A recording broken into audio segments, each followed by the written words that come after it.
It is estimated that 100 billion people have died since the beginning of humanity. Around 153,000 people died on the day we were all born. Eve was dying. Bronnie Ware in her book talks about the 5 top regrets of the dying. None of those regrets were about money. They weren't about work. They weren't about promotions, fame, or followers. This is what they were about. Number 1, I wish I'd had the courage to live a life true to myself, not the life others expected of me. Number 2, I wish I hadn't worked so hard. Number 3, I wish I'd had the courage to express my feelings.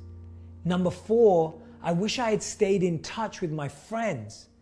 And number 5, I wish that I had let myself be happier.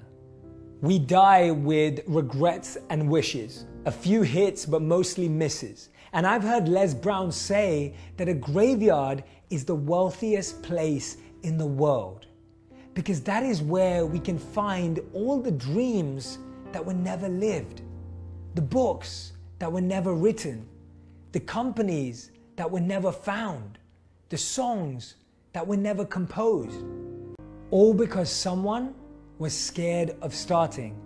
Actually, scratch that. We're not scared of starting. We're scared of being seen starting. No one wants to be seen starting at zero. No one wants to be seen starting at the bottom. No one wants to be seen starting with nothing. See, no matter what we do or don't do, we will always be judged.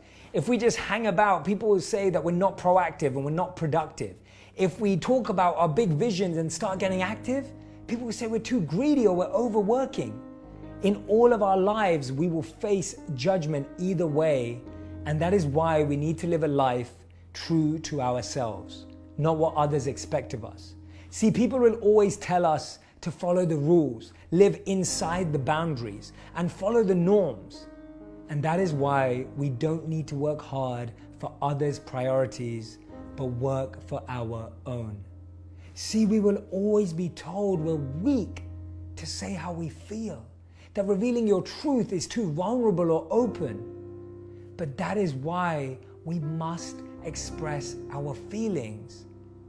And see, there will always be disagreements, and there will always be distance, and there will always be arguments, and there will always be a number of reasons for disconnections.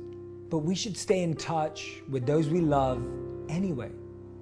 See, we will always be told to be more serious and focused, but we have to let ourselves be happier. We have to let ourselves laugh and let go. Let us prepare our minds as if we'd come to the very end of life. Let us postpone nothing. Let us balance life's books each day. The one who puts the finishing touches on their life each day is never short of time, said Seneca. Eve lived as if she was going to die, and so she could die having truly lived. Because the truth is, we're always dying. So why not live like we already know it?